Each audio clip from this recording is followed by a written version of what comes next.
અમદાવાદમાં એસવીપી હોસ્પિટલમાં જીવાત મામલે કાર્યવાહી કરવામાં આવી। વીટીવી ન્યૂઝના અહેવાલ બાદ અમદાવાદ મ્યુનિસિપલ કોર્પોરેશને નોટિસ પાઠવી। સૂપમાંથી જીવાત નીકળવા મામલે અમદાવાદ મ્યુનિસિપલ કોર્પોરેશને નોટિસ પાઠવી છે। શોકોઝ નોટિસ પાઠવી દર્દીના સગાએ મંગાવેલા સૂપમાંથી જીવાત નીકળી હતી। સમગ્ર ઘટનાનો વિડીયો પણ સોશિયલ મીડિયામાં વાયરલ થયો છે।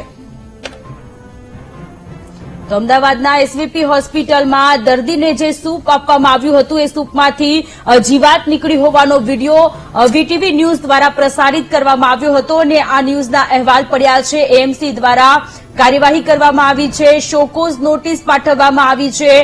અમદાવાદ મ્યુનિસિપલ કોર્પોરેશને શોકોઝ નોટિસ પાઠવી છે। એસવીપી હોસ્પિટલમાં જીવાત મામલે કાર્યવાહી। જ્યારે હોસ્પિટલમાં લોકો સાજા થવા માટે જતા હોય છે અને હોસ્પિટલની આ ઘોર બેદરકારી સામે આવી।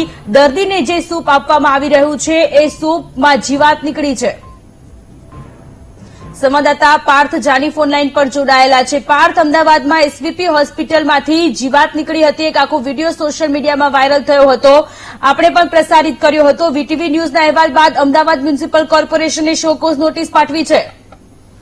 જી ચોક્કસથી જે રીતે વાત કરવામાં આવે તો અમદાવાદ મ્યુનિસિપલ કોર્પોરેશનની હોસ્પિટલોમાં અવારનવાર અને છાસવાર આવી ઘટના બનતી હોય છે, પરંતુ એએમસીના અધિકારીઓના કહેવા પ્રમાણે એસવીપીમાં આ પ્રથમ વખત ઘટના બની છે। અગાઉ ભૂતકાળની વાત કરવામાં આવે તો શારદાબેન હોસ્પિટલમાંથી ખાવામાંથી જીવાત અને ગરોળી જેવા વસ્તુઓ નીકળી હતી।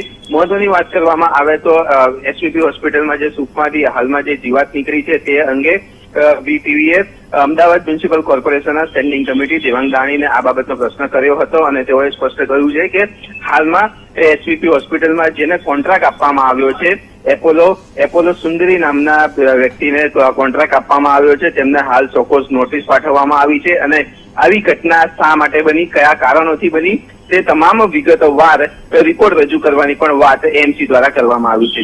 જી પાર્થ, આભાર તમામ વિગતો માટે।